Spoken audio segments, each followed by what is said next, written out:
They're the people who come to our rescue, protect our streets. Members of the National Guard who responded to the COVID-19 pandemic. Educators of our kids and grandkids from K-12 public school classrooms to public college and university campuses. We rely on them. They rely on the state when they retire. And right now, experts say that pension system is running dry. It's going to run out of gas. The only question is when.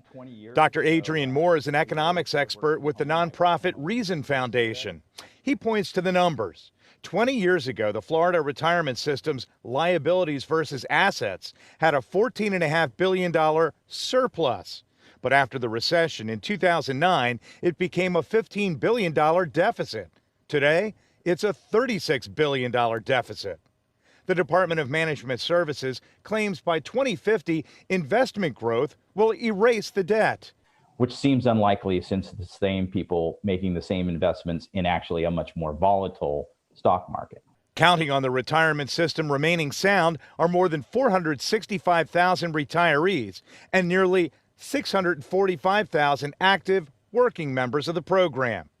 Republican lawmakers say the answer is Senate Bill 84, a retirement overhaul.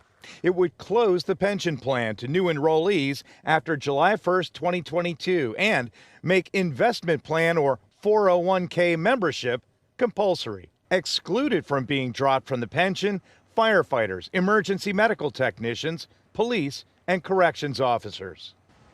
The idea that the state pension system for new hires would go away is devastating news, especially for students here on the campus of UCF studying to be future teachers. It's really scary knowing that everything is changing.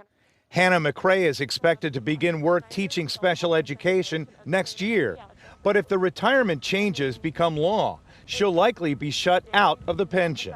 But now I have to start worrying about, okay, what are my options? What if this doesn't work? Should I move to another state? Those already in the pension system are safe, but retired state workers call shutting down the pension puts the investment risk for retirement unfairly on workers. Who's going to take care of them? And that is a great concern. Supporters of closing the pension say teachers and other state employees will have more control and portability with their retirement as they move from one job to another. And taxpayers will save nearly $8 million a year, with cities and counties paying less into the retirement system. Greg Fox, WESH 2 News. In the Florida House, the bill's currently in committee review. If it passes in the House and the governor signs it, Florida taxpayers will save nearly $8 million a year, with cities and counties paying less into the retirement system. WESH 2 News has requested for more than a week an interview with someone from the Department of Management Services for the state, but they did not respond in time for this report.